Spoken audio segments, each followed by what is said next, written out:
December 7, 1942. Naval Air Station Anacostia, Washington, D.C. Lieutenant Commander John Thatch gripped a wooden model of a Japanese Zero fighter, rotating it slowly under the cold light of the briefing room. Before him sat 30 naval aviators, fresh from the hell of Guadalcanal, their eyes carrying the weight of too many dead friends. The model represented the aircraft that had haunted their nightmares for 11 months, the fighter that seemed untouchable, unbeatable, unstoppable. But Thatch was about to tell them something that would change everything.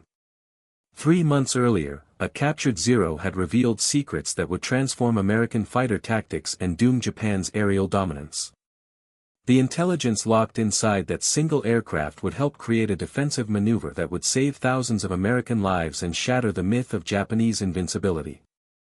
The transformation had begun not with Thatch's innovation, but 4 months earlier, on a blood-soaked carrier deck in the Coral Sea, where a young American pilot made a split-second decision that would haunt him forever. May 8, 1942. USS Lexington, Coral Sea, 400 miles northeast of Australia. 23-year-old Ensign Paul Williamson yanked his F6F Wildcat into a desperate climbing turn, his engine screaming in protest. 3 Japanese Zero fighters swarmed behind him, their 20mm cannons chewing through his tail section.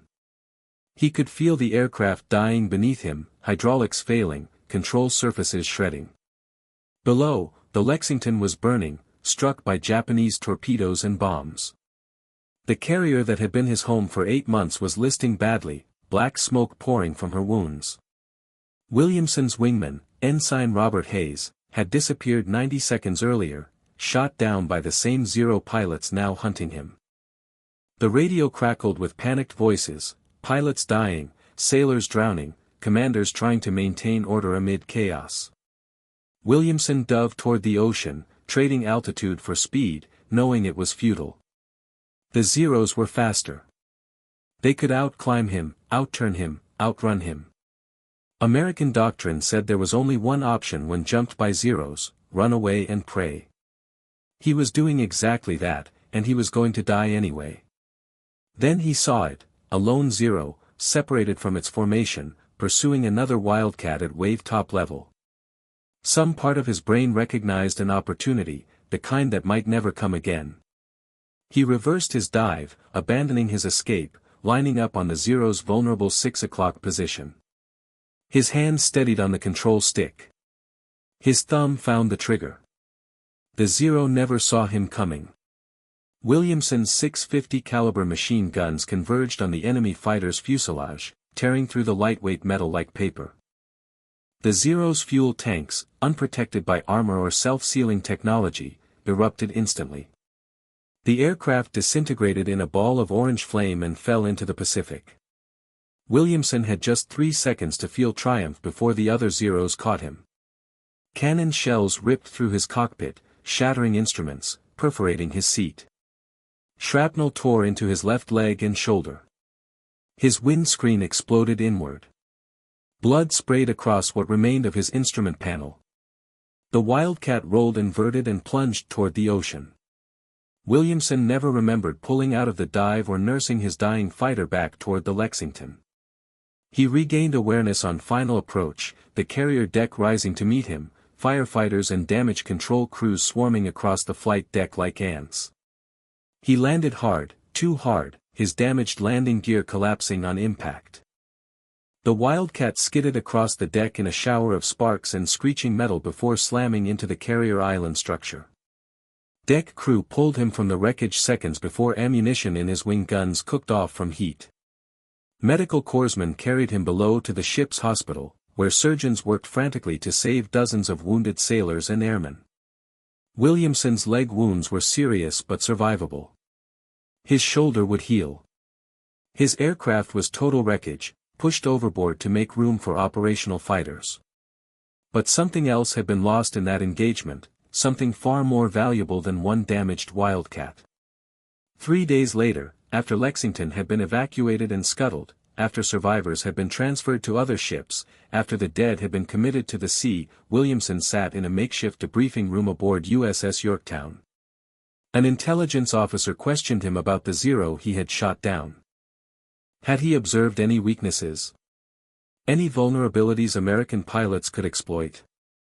Williamson described the kill mechanically: vulnerable fuel tanks, no armor, lightweight construction. The intelligence officer took notes, filing them with hundreds of similar reports from other engagements. The Japanese fighter was demonstrably fragile if you could get a clean shot. The problem was getting that shot. The Zero's superior maneuverability meant most engagements ended with American fighters trying desperately to escape rather than attack. But Williamson couldn't stop thinking about one detail from the engagement. Just before his aircraft had been hit, just before his cockpit had exploded in blood and fire, he had seen something through his gun sight. The Zero he shot down had been pulling hard left, its ailerons fully deflected, rolling desperately to evade his fire. But the roll had seemed sluggish, almost labored. The Zero's legendary agility had seemed absent. The thought nagged at him during his recovery. It nagged at him during the long voyage back to Pearl Harbor. It nagged at him when he was assigned to a replacement fighter squadron and sent back into combat. 3 months later, August 1942, Guadalcanal. Williamson, now flying with Fighting Squadron 5 from USS Saratoga, engaged Japanese Zeros during airstrikes against Henderson Field. In the chaos of a swirling dogfight at 15,000 feet, he found himself in a high-speed diving chase, his Wildcat redlined at 280 miles per hour. The Zero ahead of him tried to roll away, and Williamson saw it again, the sluggish response, the delayed roll rate, as if the Zero's controls were fighting the pilot. He remembered something from flight training: control surface effectiveness varied with airspeed. At low speeds, control surfaces were mushy and required large deflections. At high speeds, they became crisp and responsive. Unless something went wrong. Unless the airflow at high speeds created problems instead of solutions. That night, after landing back aboard Saratoga, Williamson wrote a detailed report describing his observation. He speculated that the Zero's controls might be less effective at high speeds, though he had no evidence beyond 2 brief observations in combat. He submitted the report through channels and returned to the grim routine of daily combat missions. 3 weeks later, his report reached the desk of Lieutenant Commander John Thatch, one of the Navy's most innovative tactical theorists. Thatch had been developing fighter tactics specifically designed to counter the Zero's superiority. He had already created the Thatch Weave, a mutual support maneuver where 2 fighters flew in a scissors pattern, protecting each other from pursuing enemies.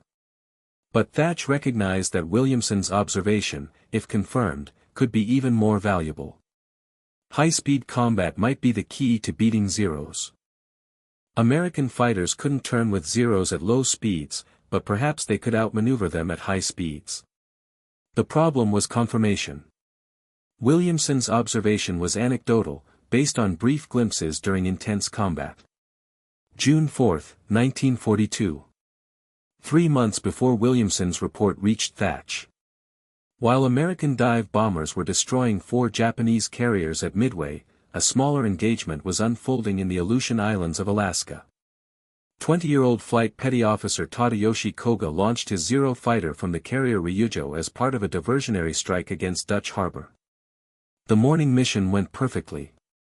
Koga and his flight destroyed an American PBY Catalina patrol bomber and strafed ground installations. The Zero performed flawlessly, its Nakajima Sakai engine purring smoothly, its 20mm cannons devastating against thin-skinned American aircraft. Then a random bullet from ground fire struck Koga's aircraft, severing the oil return line. Oil began spraying from the damaged line, coating his windscreen and fuselage. Koga knew the engine would seize within minutes without proper lubrication. He radioed his flight commander about the damage and turned toward Akutan Island, 25 miles east, designated as an emergency landing site. As Koga approached Akutan, he spotted what appeared to be a perfect emergency landing field, a long stretch of flat grassland near the coast. His wingman, Petty Officer Tsuguo Shikata, circled overhead as Koga extended his landing gear and configured for landing. From altitude, the field looked ideal. But as Shikata circled lower, he noticed something terrifying. Water glistened between the grass stalks. The field wasn't solid ground, it was a bog, grass concealing knee-deep mud and standing water.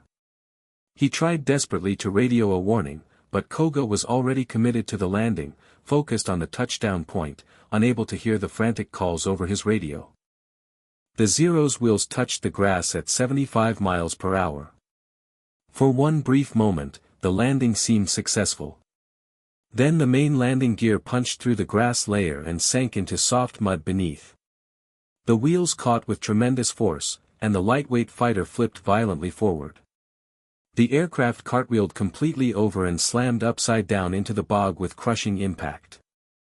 The force of the inverted impact broke Koga's neck instantly.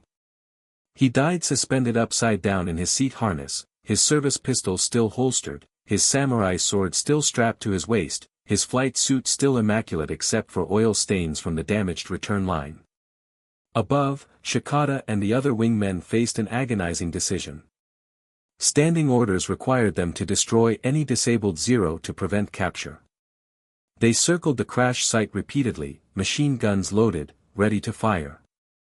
The aircraft sat upside down in the marsh, looking surprisingly intact.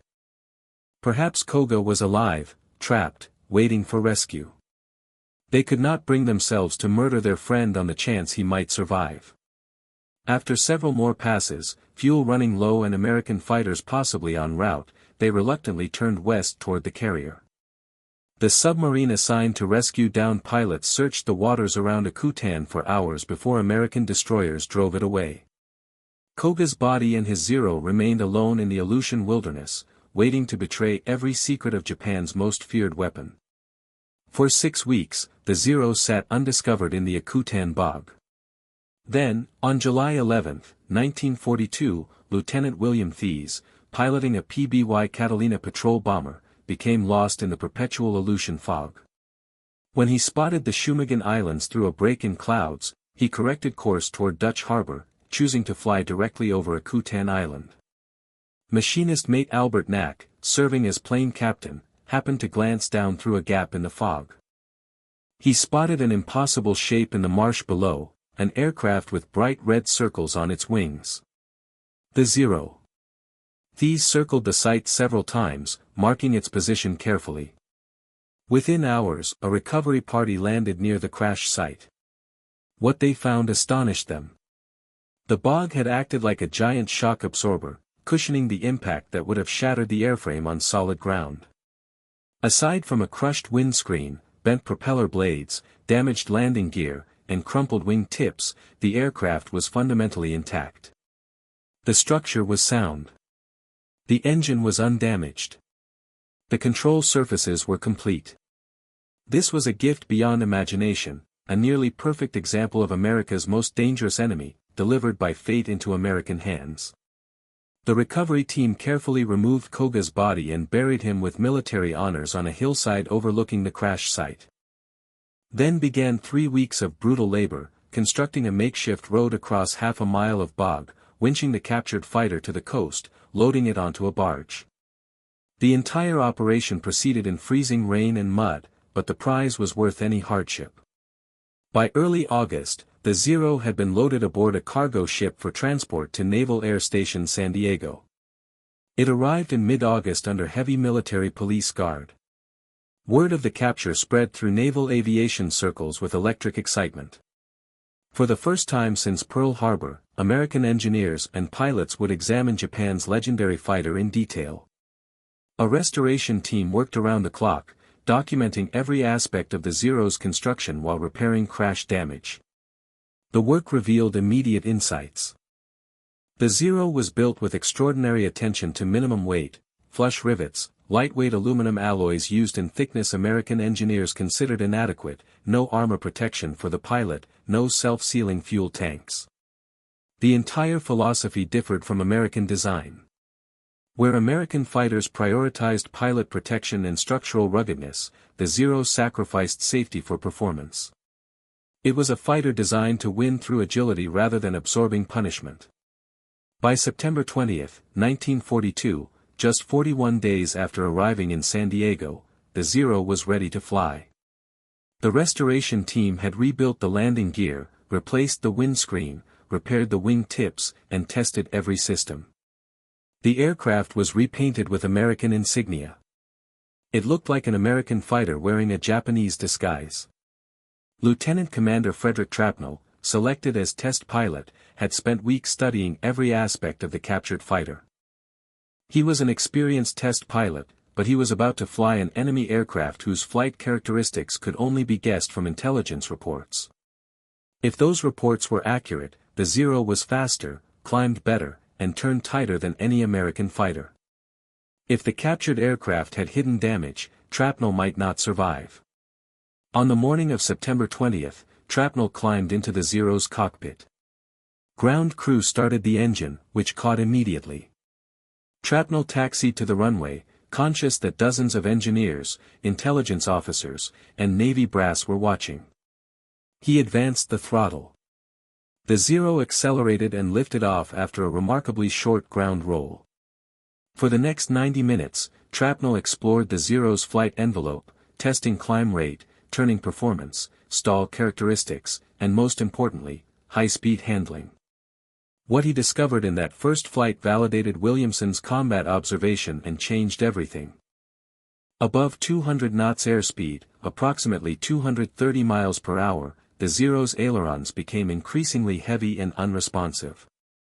The fabric-covered control surfaces ballooned with air pressure, requiring enormous stick force to deflect. At low speeds, the Zero could turn inside any American fighter with ease. But at high speeds, the Zero's roll rate became sluggish, labored, almost frozen. American fighters with metal-covered control surfaces and hydraulic assist maintained full control authority at all speeds. Trapnell discovered a second critical weakness during negative acceleration maneuvers. When he pushed the stick forward sharply, creating negative G-forces, the Zero's engine coughed and died. The float-type carburetor couldn't maintain fuel flow during sustained negative acceleration. The engine would restart when positive acceleration resumed, but for several crucial seconds, the Zero became a powerless glider. This had profound tactical implications. American pilots being pursued could dive away using negative acceleration, killing the Zero's engine while opening range. At high speed, they could roll hard, right or left, before the Zero pilot could follow. The American fighter would escape while the Zero struggled with frozen controls and dead engine. Trapnell completed 18 test flights over the next month, each revealing additional details. He tested mock dogfights against F6F Wildcats and newer F4U Corsairs. The data was extraordinary and immediately actionable. American pilots should avoid slow-speed turning fights where the Zero dominated. Instead, they should use diving attacks, building speed above 230 miles per hour, then executing hard rolling maneuvers the Zero couldn't match. When pursued, dive steeply with negative acceleration, roll hard at high speed, escape while the Zero's engine was dead and controls were frozen. December 7, 1942. 6 months after Koga's crash, 3 months after Trapnell's test flights. Lieutenant Commander John Thatch stood before 30 naval aviators in the Anacostia briefing room, wooden Zero model in hand. He had synthesized Williamson's combat observations, Trapnell's test flight data, and his own tactical innovations into a comprehensive doctrine for defeating Zeros. "Gentlemen," Thatch began, his voice carrying the authority of someone who had fought Zeros at Midway and survived, "everything you've been taught about running away from Zeros is about to change." He explained the captured Zero's secrets: frozen ailerons above 230 miles per hour, engine failure under negative acceleration, fragile construction vulnerable to battle damage. He demonstrated the Thatch Weave using model aircraft, showing how mutual support neutralized the Zero's turning advantage. He outlined the high-speed hit-and-run tactics that would become standard doctrine. "You cannot turn with a Zero at low speed," Thatch continued. "Don't try. But you can outmaneuver it at high speed. Dive, build speed, make one pass, then zoom back to altitude. If a Zero gets on your tail, dive with negative G, roll hard at 250 miles per hour, escape while his engine is dead and his controls are frozen. The pilots listened with an intensity born of desperation. Many had lost friends to Zeros. All had felt the fear of being hunted by superior aircraft. Now they were learning the enemy wasn't superior, just different, with specific strengths and specific, exploitable weaknesses. The doctrine Thatch taught that day spread throughout carrier air groups across the Pacific. Within months, every American naval aviator knew the Zero's secrets. The tactical advantage shifted dramatically. But tactics alone wouldn't win the war. America needed a fighter aircraft that could exploit these weaknesses while protecting its pilots. That fighter was already under development, and the captured Zero's intelligence would influence its final design in crucial ways. January 1943. Grumman Aircraft Engineering Corporation, Bethpage, Long Island. Leroy Grumman reviewed test data from the F6F Hellcat prototype, and the numbers troubled him. The new fighter was larger and more powerful than its predecessor, the F4F Wildcat, but Grumman worried whether it was enough. Intelligence reports from the captured Zero had revealed just how sophisticated Japanese design was, the lightweight construction, the exceptional range, the devastating maneuverability at low speeds. Could the F6F match that? Grumman's chief engineer, Jake Swerble, had a different perspective. "We're not trying to match the Zero," Swerble argued. "We're trying to beat it using our strengths, not theirs." The F6F design philosophy represented the opposite approach from the Zero.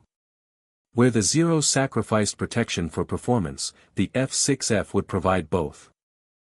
The Hellcat would carry armor plate behind the pilot's seat, bulletproof windscreen, self-sealing fuel tanks, and robust structure capable of absorbing battle damage. The weight penalty, over 12,000 pounds fully loaded, more than double the Zero's weight, would be overcome by raw power, a 2,000 horsepower Pratt & Whitney R2800 engine.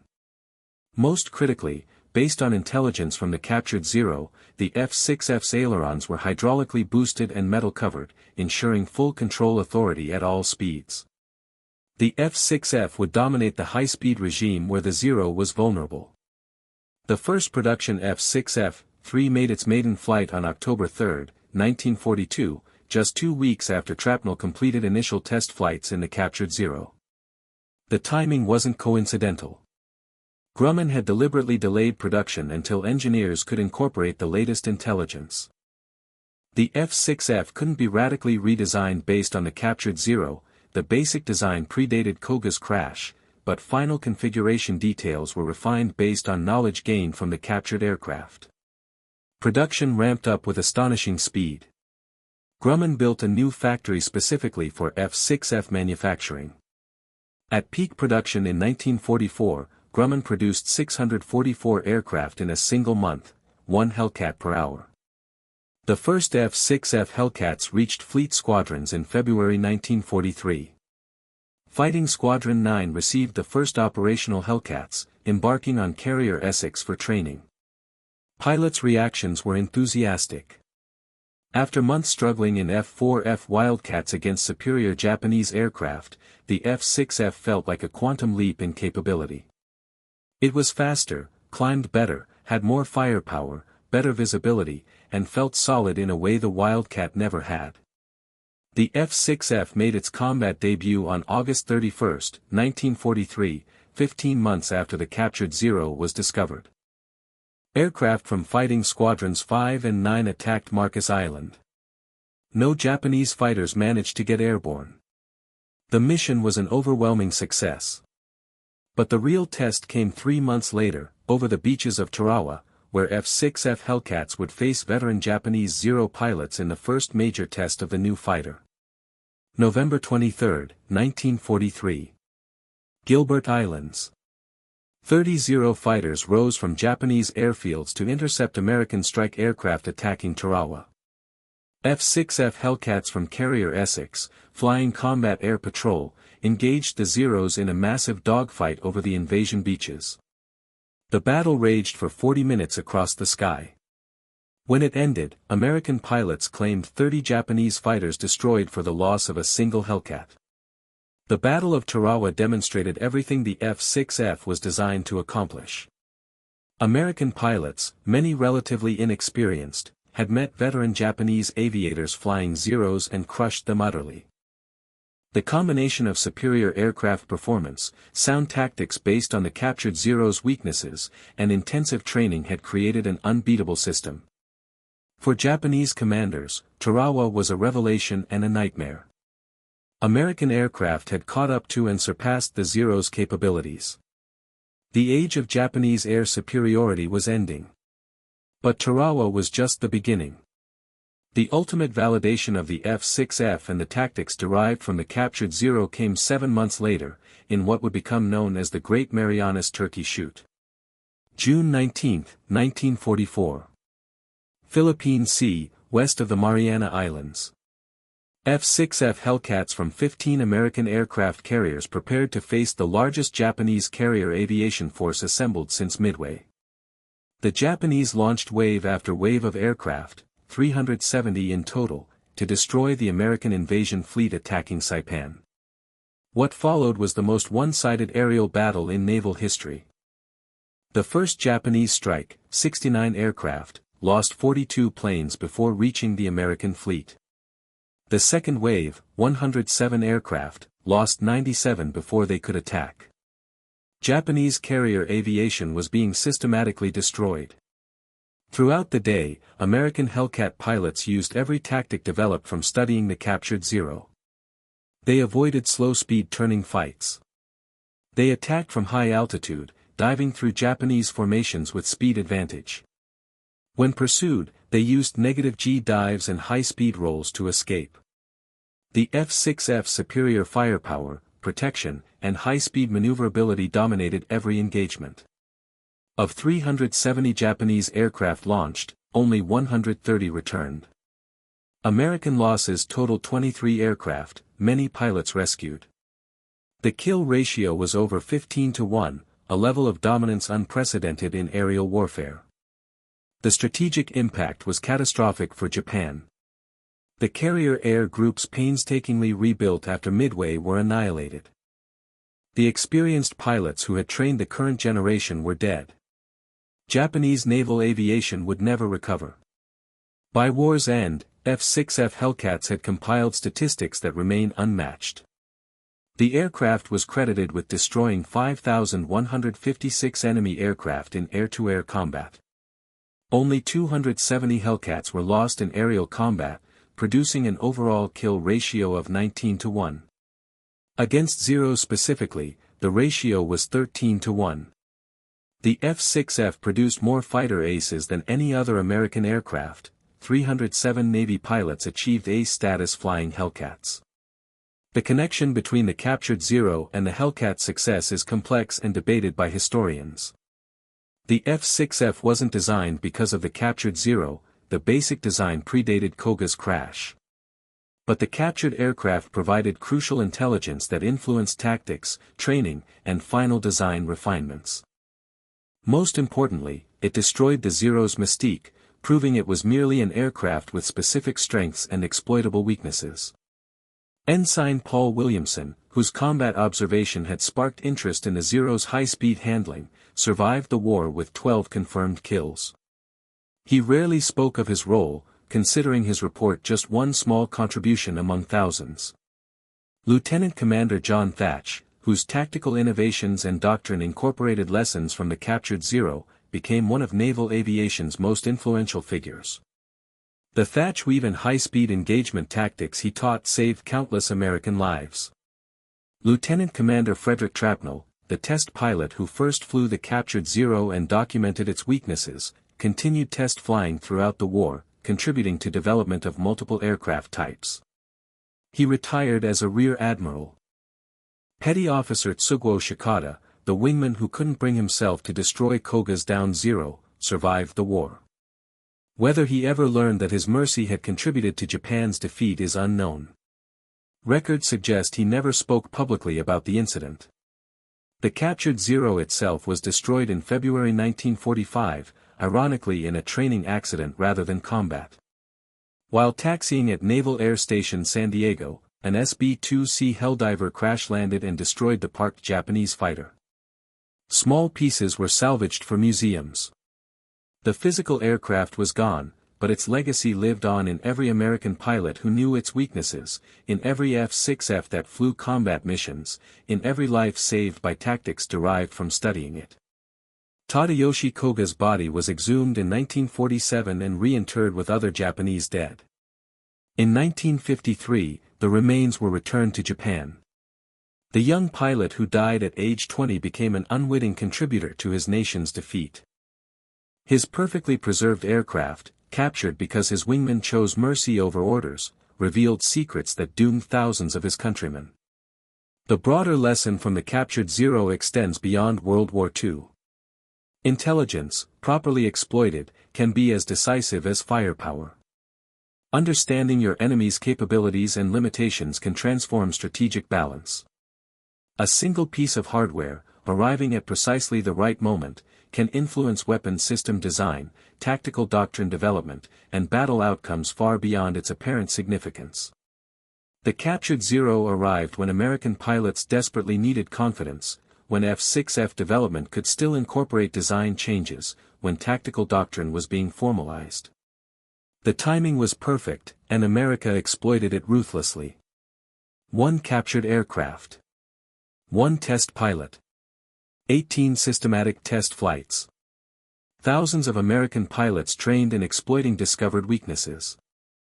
12,000 F6F Hellcats produced in 3 years. A 19-to-1 kill ratio. Air superiority so complete that by 1945, Japanese pilots fled rather than fight.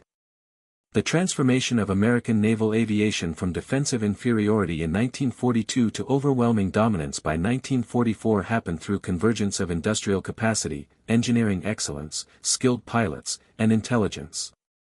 The captured Zero was a crucial element in that convergence. When Petty Officer Shikata circled his friends down Zero with finger on the trigger, unable to fire, he made a decision based on hope and humanity. That single act of mercy, that refusal to follow orders, that choice to preserve the chance his friend might survive, changed the Pacific War. Koga was already dead. The mercy was wasted. But the consequences echoed across 3 years of war, through thousands of combat engagements, through 5,000 enemy aircraft destroyed, through thousands of American lives saved by tactics and technology informed by that captured prize. 1 wingman's mercy gave America the intelligence that won air supremacy. History is made by such moments, when chance and preparation intersect, when compassion creates unintended consequences, when a single decision ripples outward to change the world. The captured Zero was such a moment. And the 19-to-1 kill ratio was its legacy.